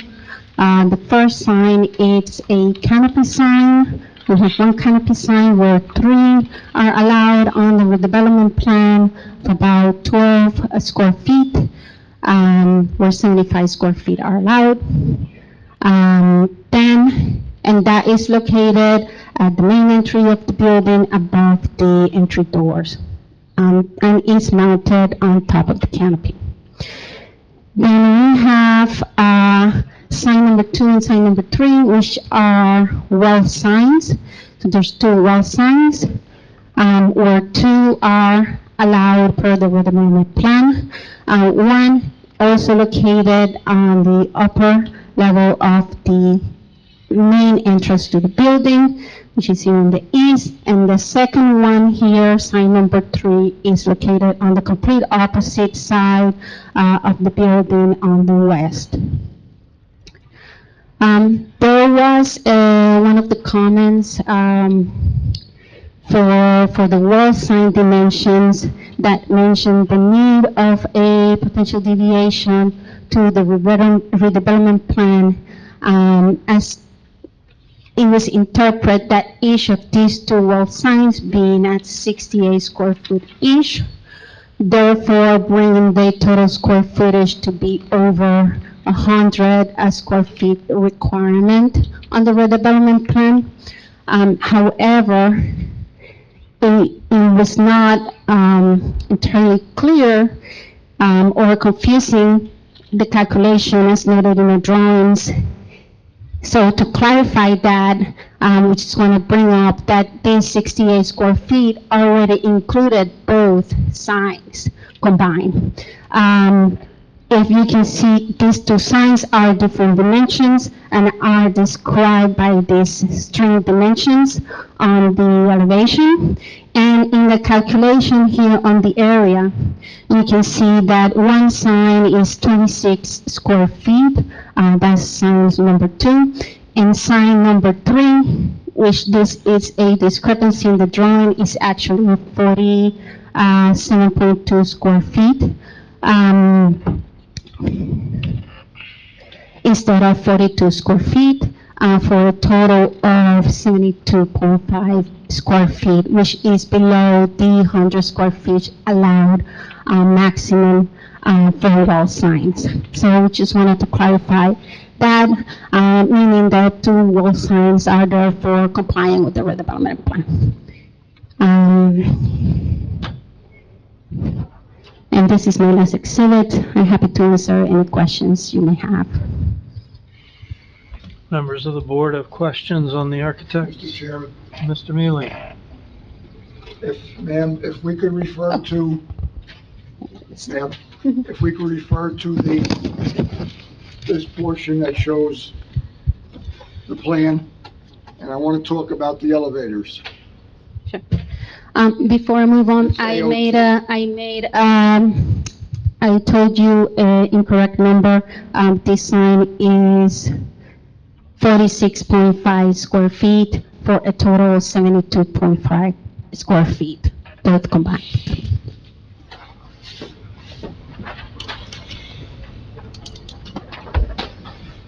Now, you mentioned that there are 2 elevators, one just beyond the lobby, and one diagonally opposite on the other end of that portion of the building, correct? And then a third one in the parking garage area. But there's no elevator in that portion to the left, that portion of the building to the left, is that correct? That is correct. Why not? 3 elevators are sufficient for these total units. But they're not situated logically, so that somebody in that furthest apartment has to walk almost the entire length of the building. Why?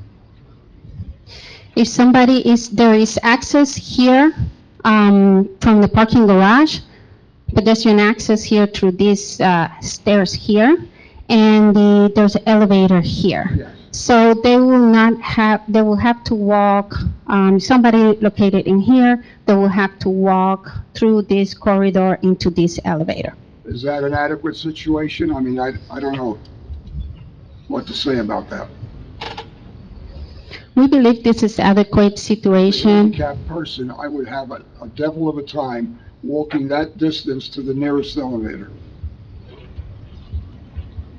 Why can't there be another elevator in that portion of the building shown on the left?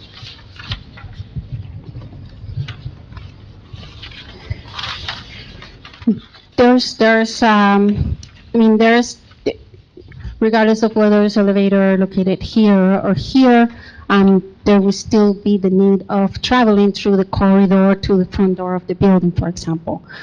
So we believe we have located 3 elevators distributed around the plan to provide accessible to various portions of the building. Not adequate as far as I'm concerned. Thank you. Can you please point to where those elevators are, once again? Can you please just point to where those 3 elevators are once again? Yeah. One elevator is right here, one elevator is right here, and an elevator is right here. Okay, thank you. So, if I just, did you have any more questions? No.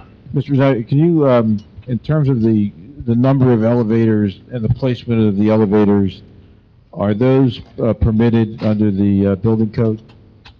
Yes. And is that what sort of governs the placement, the number of elevators and the placement of elevators? Yeah, there's no minimum requirement or maximum requirement per code. We provided elevators for convenience, and 3 elevators for 280 units. It's a good provision in my experience, for this type of building. And Mr. Mealy, when Mr. Rosato's done, we'll have another witness to address your... Okay, thank you.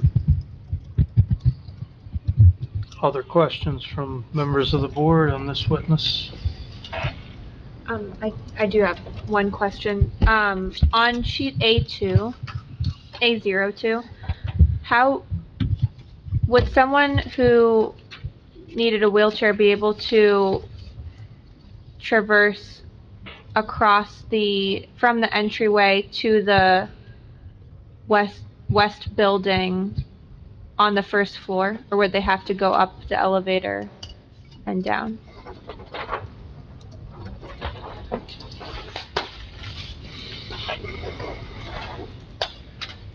So if you started at the lobby and you wanted to get over to the western portion, would you be able to?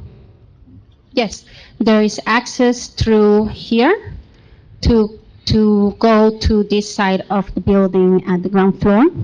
But I see. And it is accessible, it is accessible to, people in a wheelchair. Okay.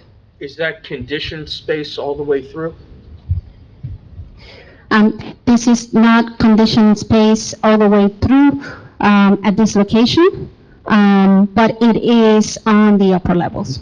And there's also, accessible, access here, on this corridor through this entrance.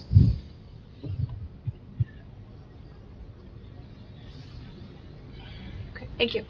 Any other questions by members of the board or? Yeah, Mr. Chair, Mr. Canjiano? could you just give a little information on the courtyards, what kind of amenities in there, and the access to the courtyards? Can you just describe the courtyards? Sure. I defer to the design of the courtyard to the landscape architect who will be providing testimony. I can tell you that from an architecture standpoint, there are two accesses for each courtyard. Located on this courtyard here on the east, one is located here across, and the courtyard on the west, you have access to the courtyard here, and the opposite side, you also have access to the courtyard.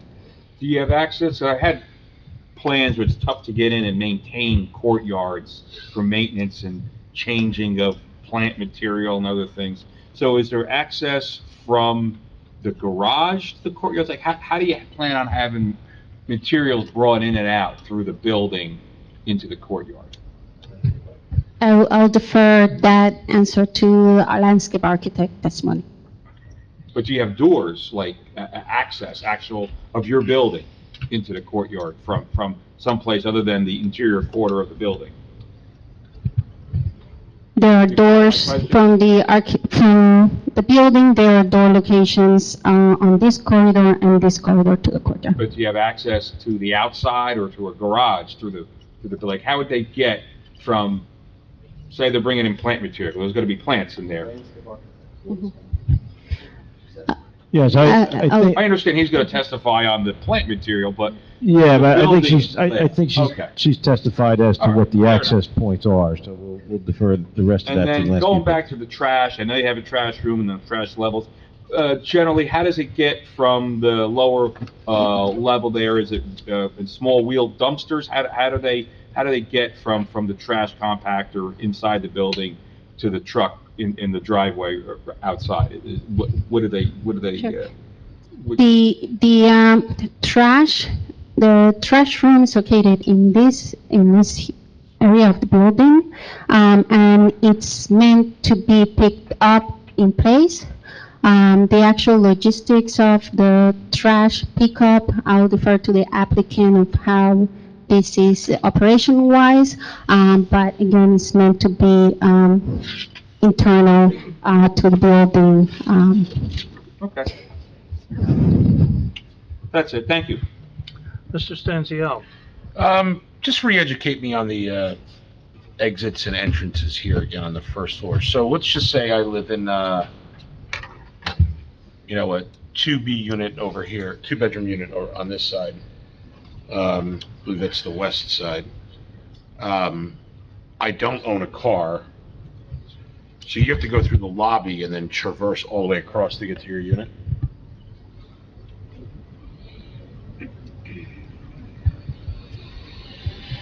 I apologize. Could you, Yeah, so let's just say, or let's take even a worst case scenario, right? This upper left corner apartment, I don't own a car, so I'm a walking pedestrian. The only way that I'm getting to my unit is I have to come into the building, literally traverse the whole building to get over to that unit. There's no other entranceway over here. Am I missing that? there are various entrances to the building. The front entrance is not the only entrance to the building. Okay. There's access to the building from this area. There's access to the building from this area. And there are two egress stairs located at the back of the building where you should be able to use to access the interior of the building if you're a resident. When you say that, like the midsection there, that there's access to the building, is that cutting through the garage access?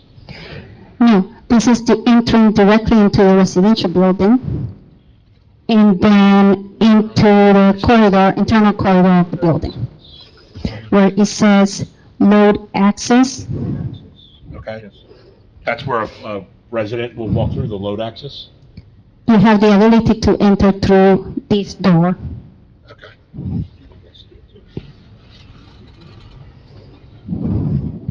And those are all handicapped accessible? Yes, if you see where it says load access, you have connection into the corridor of the building. You can also access to the access through the front of the building.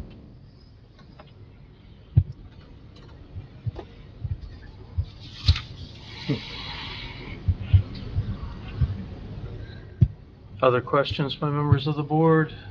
Hearing and seeing none.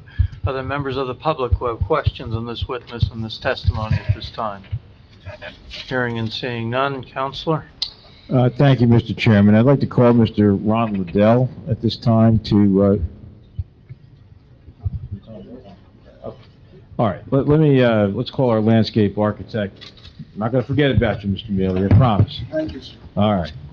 So we're going to call Mr. Thomas Carmen of Malillo Bauer Carmen, the landscape architectural firm for Canso.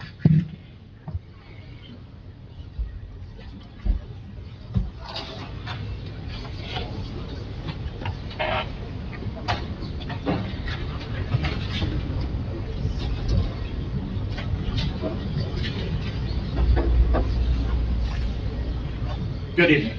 If you please raise your right hand, do you swear or affirm that the testimony that you're about to give will be the truth, the whole truth, and nothing but the truth?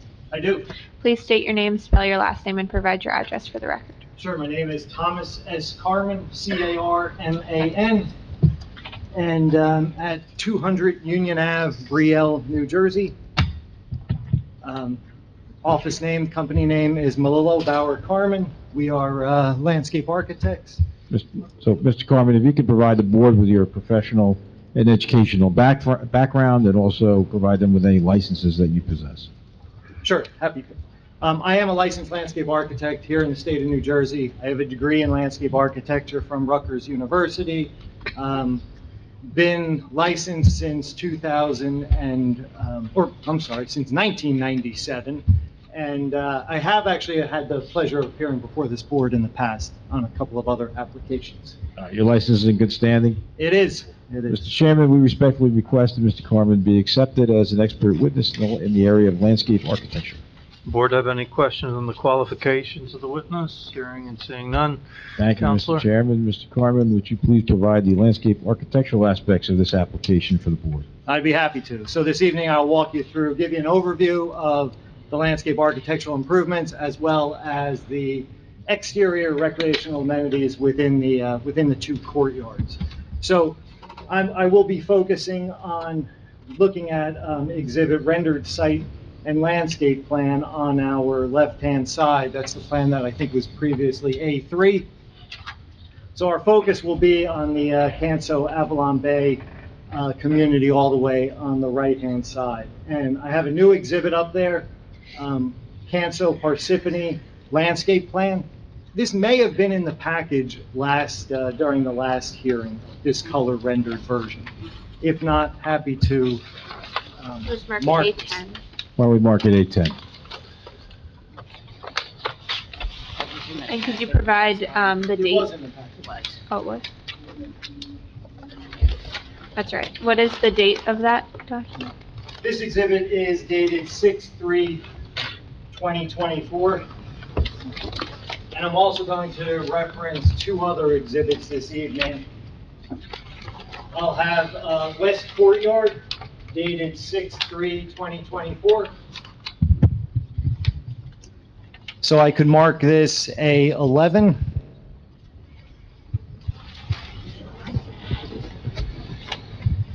And then the last one that I will be referring to is the East Courtyard, which will be A12. Again, dated 6/3/2024.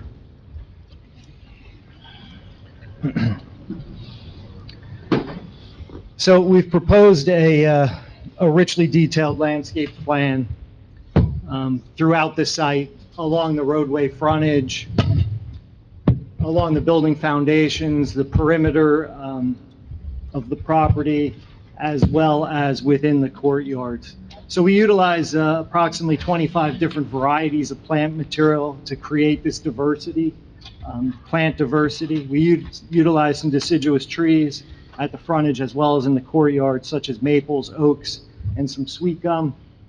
The foundation, the planting around the building itself, utilizes a mix of both deciduous and evergreen shrubs, some perennials and ornamental grasses, and we locate them to complement the architecture and then kind of provide and layer in some textures of the various plants. Along the two sides of the property, so referring to A10, the plan on our right, on the right-hand side as well as the left-hand side, we have some evergreen trees, some cedar and some holly trees that provide some additional screening to the adjacent parking lots. And all the proposed plant material that we propose here is hardy for the application. We utilize sun and shade when we're selecting it. And then certainly on the outside of the building, we're relying on some deer-tolerant plant material. Within the courtyard, we certainly kind of loosen up and not necessarily pick from that specific plant list. The fire protection letter, there was a comment that we're happy to make some adjustments to the plan in terms of making sure that we have 3 foot clear around any of the fire hydrants, as well as the FDC connections. What I will do now is I will refer to both A11 and A12.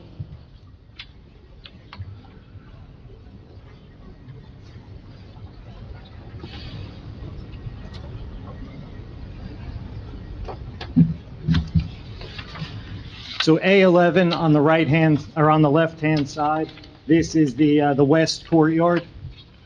And the courtyard itself, you'll see that we have a paved area that links up the courtyard on a diagonal, linking up the interior corridor, so residents would have the opportunity to get out and just navigate through the courtyard, as well as enjoy some of the amenities, such as barbecue grills, table and chair seating, a synthetic lawn panel with some Adirondack chairs located around it.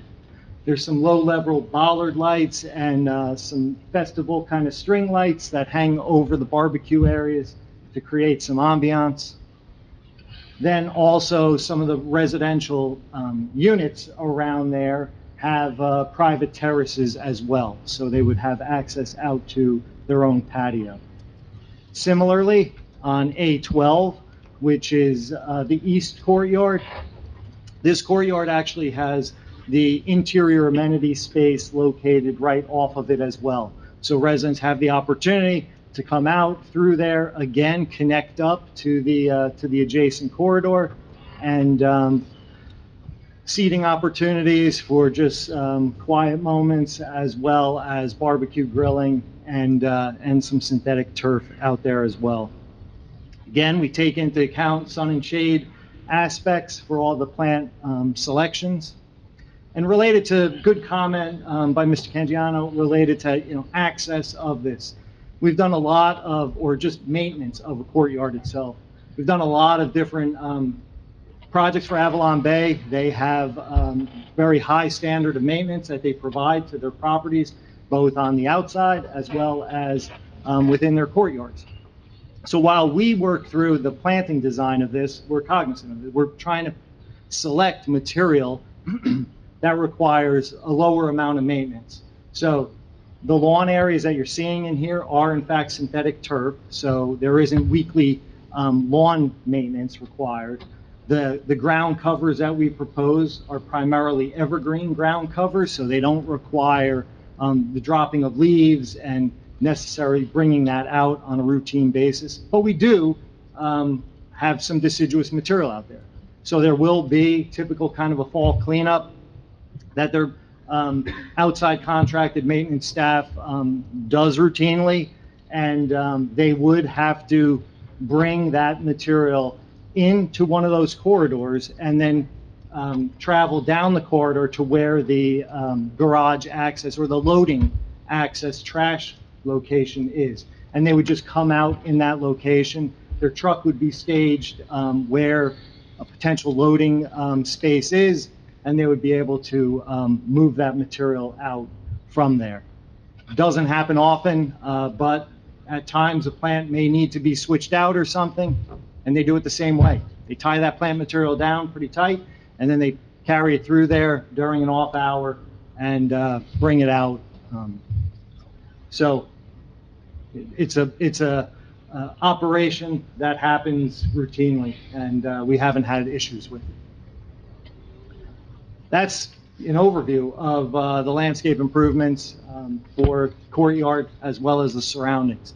The one thing that I did not mention on the park side, Lake Parsippany Park side, we do have some naturalized seed mix that transitions to that existing woodland edge. So just kind of blurring the lines and creating a seamless transition of the building to the existing vegetation.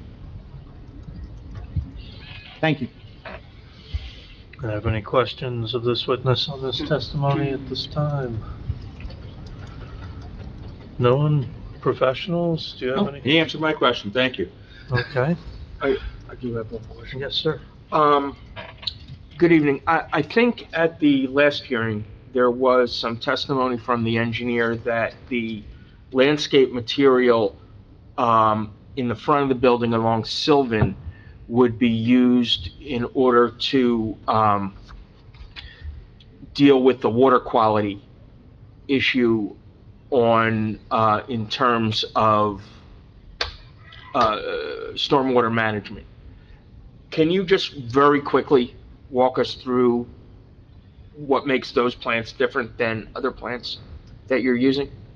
So our office was not the landscape architect of that portion of the Okay. Lifetime site. However, the material that is utilized in an application like that, I can't speak to the specifics, but native material that are appropriate to taking in inundation of water and then being able to dry out when the waters recede. And in doing so, they actually will help to clean pollutants through the process.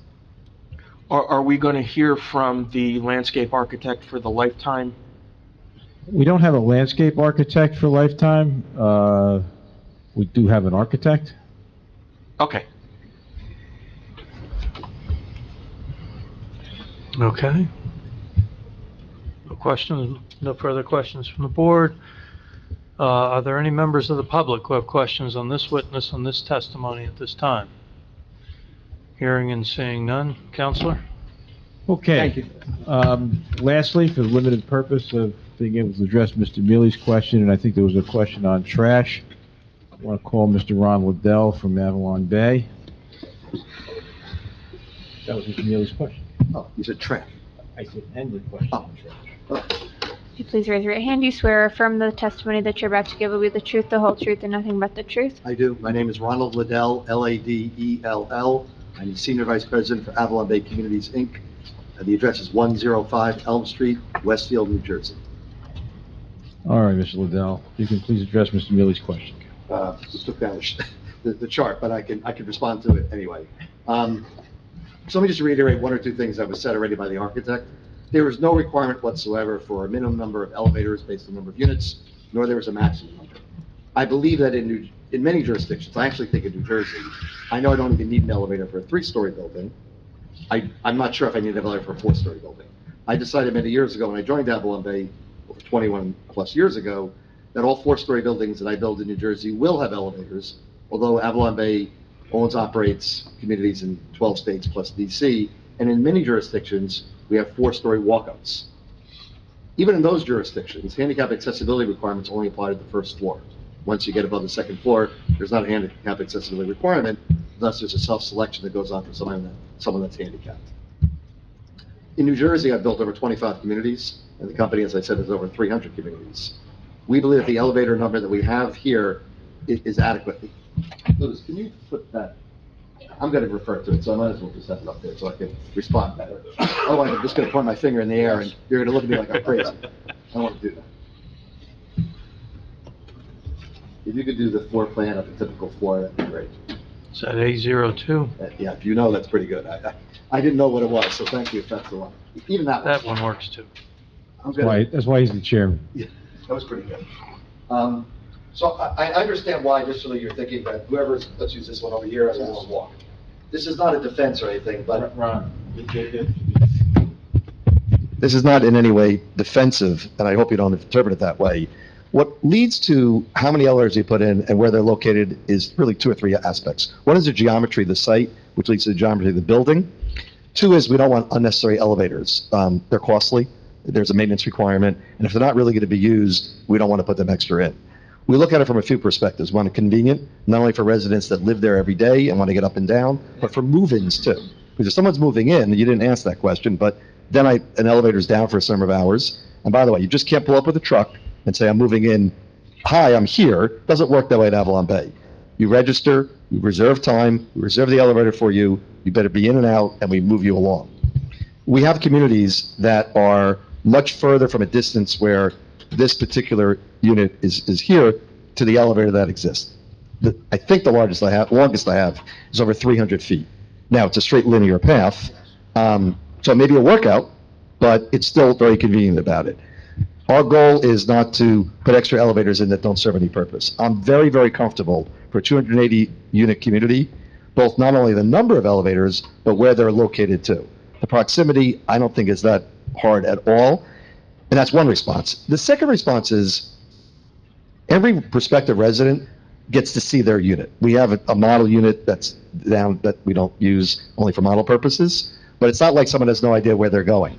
Some will select. Let me give you a few ideas. Some may say, I want to be on the 3rd floor because I want to be able, and the beauty of this deck, by the way, I don't know if someone testified, I'm just going to add to it. This is a wrap deck. There's a podium, which the deck is below, and there's a wrap where the building wraps around it. A few benefits of a wrap.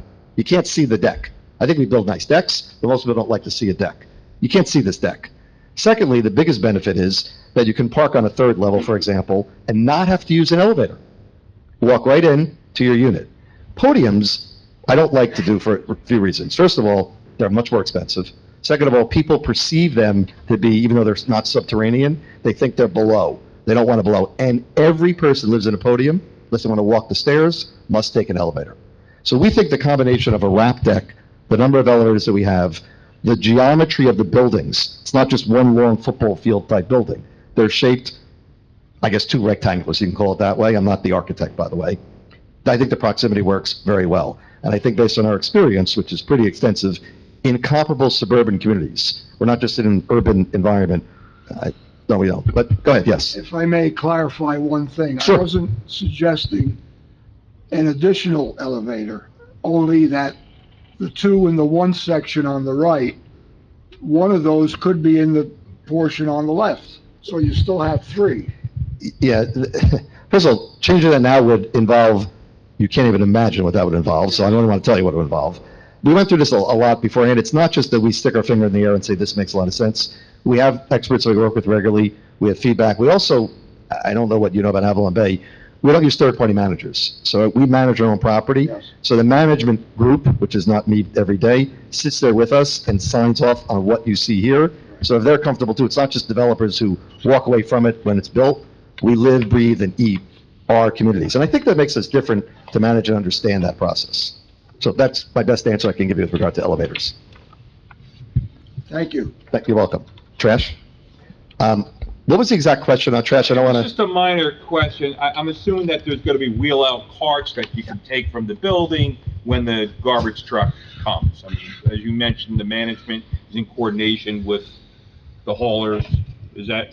That 100% what is your correct. operation? What you said, even better, but let me explain to the board, since you may have more experience than other board members because of your background. So in a mid-rise situation, if you live in our community, you will take your trash generally to a chute on a floor. They're on all 4 floors. You would walk over with your trash.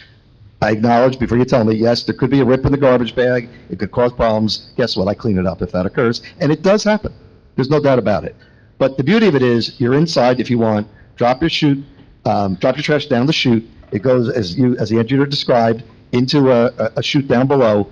It's actually a large garage door that opens up. The hauler pulls back in, self-service, by the way. Just roll it out, puts it right in the truck, tips it, puts it right back in, door closes, and goes off on its way. We have a separate chute for recycling. Works in the same way with regard to that.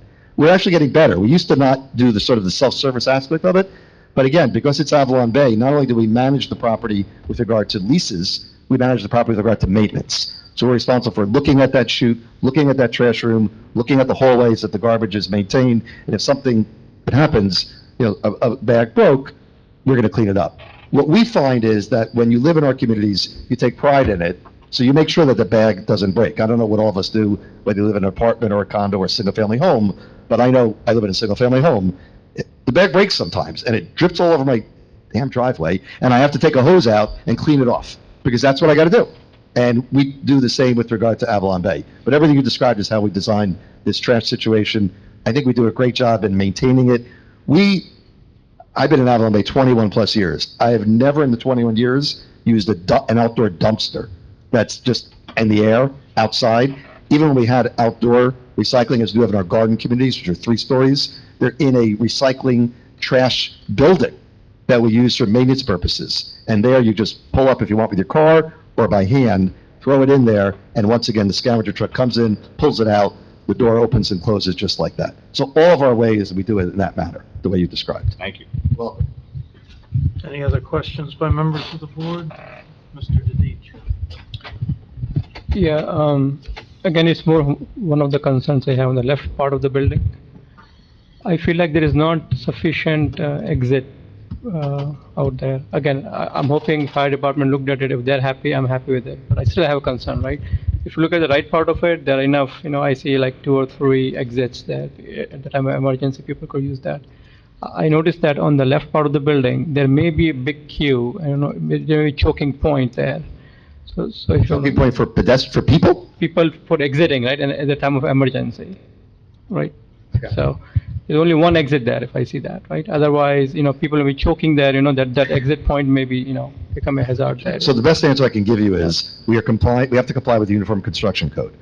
I'm not going to say we do because I don't have the expertise to say that, and your attorney, who's on the ball completely, would say I shouldn't give that type of testimony.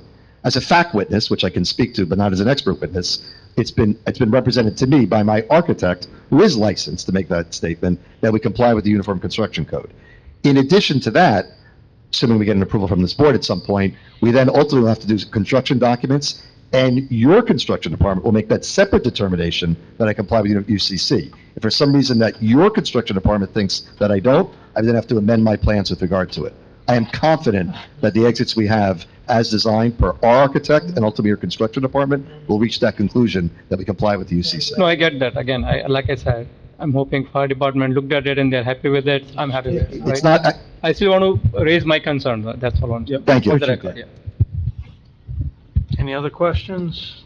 Hearing and seeing none. Other questions by members of the public of this witness on this testimony at this time? Hearing and seeing none. Counselor? That's all we have for this evening, Mr. Chairman. All right. We still have, Lifetime Fitness architect, and we still have a witness who will testify as to the garage, and then the planner. So we have three more witnesses, but we're not prepared to do that tonight. Okay, so you asked for a special meeting on The what date? 15th of July. 15th of July. All right, are we willing to, we've got the time to notice that there'll be a special meeting for the 15th of July, and then I'm going to ask the board if they're willing to adjourn this case, and I'm assuming all tolling of time and... Absolutely, Mr. Chairman. Time will be extended. So is there a motion to adjourn this meeting until July 15th?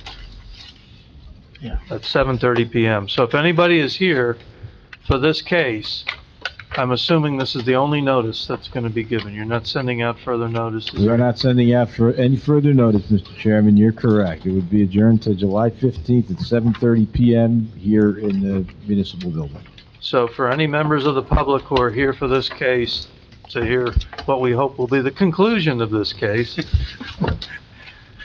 the meeting will be continued on July 15th.